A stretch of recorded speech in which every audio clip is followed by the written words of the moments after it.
Olá pessoal, hoje nós vamos dar continuidade à nossa aula de História do oitavo ano. O nosso assunto continuará sendo sobre o processo de independência da América.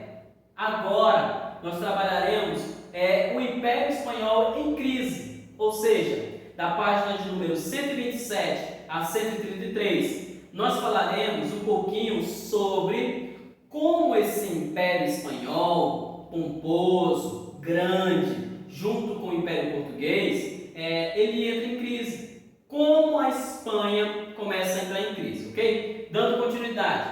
Lembrando que na aula anterior, nós falamos sobre a questão de Tupac Amaru.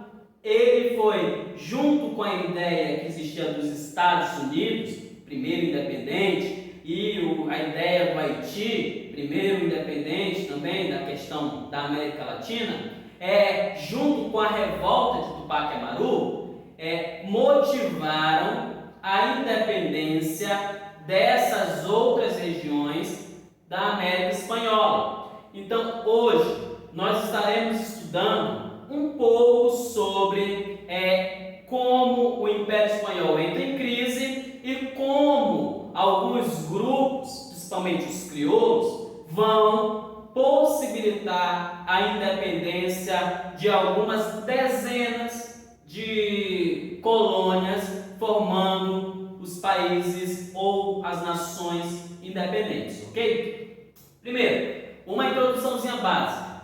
Entre os anos de 1808 a 1824 que se vai dar todo esse processo de independência, crise da América Espanhola, questões relacionadas ao desenvolvimento de uma nova forma de pensar. As colônias não vão estar mais tão atrativas como colônias, elas vão querer a sua independência. Parece que esse período de tempo é curto, mas pelo contrário, acontecem muitas coisas de forma rápida que vai levar a pensar nesse processo de independência, principalmente aqui na América, principalmente nas colônias espanholas. Então, com isso, os movimentos de independências que faziam parte da metrópole espanhola, eles vão dar origem e vão ser motivados por fatores externos e internos, ou internos e externos, tá bom? Nos fatores internos, nós vamos ver que, mesmo com a questão relacionada às causas políticas, os desdobramentos que aconteceram no reinado de Carlos III e seu filho Carlos IV, eles vão ter alguns ajustes que vão ser motivados. Tanto Carlos III como Carlos IV, eles vão acabar causando um desconforto para os colônios através de algumas medidas. Que medidas foram essas? Primeira medida, quando houve a imposição de monopólio no que nós chamamos de número crescente ou no aumento das produções das colônias. Eles vão fazer esse aumento e vão taxar mais ainda os juros em cima desses produtos. E esse monopólio, ele vai acabar impedindo que a colônia tenha uma liberdade. Outra coisa, reassumiu a administração dos impostos, ou seja, a metrópole volta a cobrar impostos da sua colônia, e isso vai fazer com que a colônia fique, vamos dizer, indigesta, fique infeliz, fique aborrecida e comece a pensar em revoltas contra a metrópole, ou seja, isso vai ser outro fator que vai levar de forma interna ao processo de independência mediante as crises que o Estado espanhol começa a sofrer. Mais uma delas vai ser a questão da extinção, ou seja, extinguiu o sistema de portos únicos, ou seja, não era mais um porto que fazia a ligação entre a colônia e a metrópole. Pelo contrário, eles abrem 20 novos portos, ou seja, sairia mais produtos da colônia para a metrópole. E isso diminuiria a questão econômica da colônia. Deixaria a colônia mais pobre, em outras palavras. E a colônia, ela necessitava de mantimentos para sobreviver. Só que, lembra lá na frente, eles aumentaram os impostos. A colônia não podia fazer, por causa do monopólio, comércio com outro país.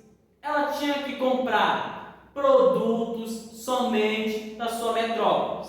Então, imagine só, produto da metrópole caríssimo, porque aumentaram os impostos para poder ter esses produtos. Mas aumentaram os portos para levarem da colônia mais produtos. Acabou causando de forma interna um desconforto para aqueles que habitavam na colônia. E isso foi um dos 3 principais fatores que possibilitaram o processo de independência e aumentaram a crise espanhola. Por quê? Tem a questão externa. Externamente, no ano de 1808, as tropas napoleônicas, ou seja, Napoleão Bonaparte, ele invade a Espanha. E ao invadir a Espanha, ele tira o rei do poder e deixa seu irmão, José Napoleão, como rei da Espanha. Então, ou seja, externamente existia essa crise política, essa crise através dessa guerra entre as nações que habitavam na Europa, França de um lado, Espanha de outro, Napoleão tentando fazer a sua hegemonia de poder. Externamente estava um caos a situação da Europa, as ameaças napoleônicas, as invasões napoleônicas crescentes durante esse período. Então a Espanha sofre esse declínio.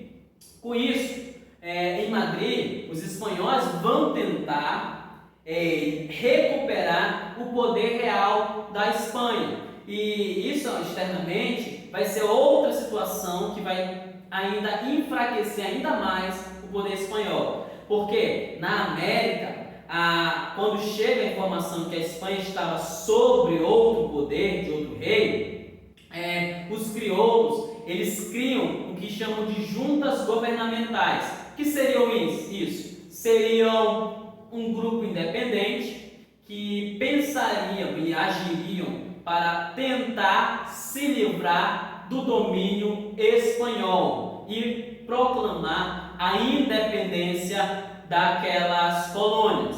Com isso, a ideia deles era lutarem pela independência. Então nós temos aí a crise interna, causada principalmente pelo poder do rei, e a externa, que estava sendo motivada pela questão das invasões napoleônicas, ok?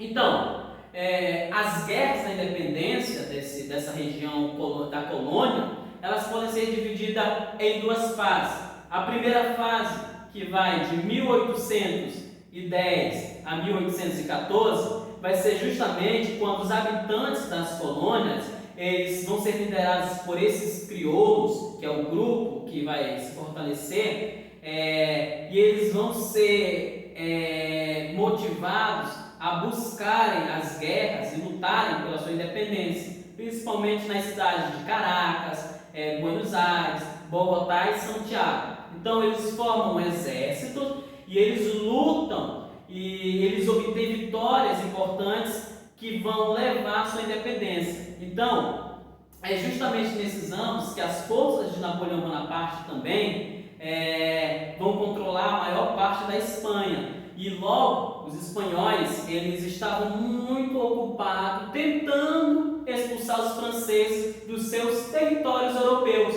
Por isso que aqui na América, esse grupo que lutava pela independência, consegue vitórias tão importantes, ok? Já na segunda fase, que vai de 1814 a 1815, começa justamente com a queda de Napoleão do poder. E lá na Europa, a Espanha reconquista seu território e coloca novamente no poder o rei, que dessa vez é Fernando VII. E ele assume o trono espanhol e ele vai querer restabelecer o absolutismo. E não só querer, mas consegue restabelecer. E ele vai fazer o quê? Ele envia para a América algumas expedições para tentar reconquistar ou combater esses grupos que lutavam pela independência. Então, a primeira expedição, a grande expedição que ele envia, são 10.000 homens para lutarem contra o que nós chamaríamos de revolucionários ou aqueles que lutavam pela independência, ok? Então, a independência na América do Sul, ela vai se dar justamente através de dois membros importantíssimos, que vai ser José de San Martín, que vai lutar, vai formular, vai levar as pessoas a lutarem pela independência, e Simão Bolívar, que vai ser o grande pensador, o grande lutador, aquele que vai guerrear, que vai lutar pela independência das áreas espanholas ou das colônias espanholas, tá bom? Com isso, nós terminamos aqui a nossa aula de hoje, que era justamente para tentar esclarecer um pouquinho sobre a crise espanhola e como é que se motivou esse processo e que foi importantíssimo essa crise, justamente porque através dela as colônias conseguem as suas independências. Então, através dessa crise, quer seja motivada por questões internas ou externas, que a Espanha, com suas colônias, consegue a sua liberdade, ok? Então, para essa aula, nós temos uma atividade na página de número 134, questão de número 3, na página 135, questão de número 5, e na página 136, questão 6. Lembrando, nessa questão de número 6, vai dizer que é em grupo, mas você faça ela de forma individual, porque ela também vai servir para você ter um pensamento um pouquinho melhor sobre esse processo de independência e crise da América Espanhola, tá bom? Então, até a próxima, um beijão, tchau, tchau!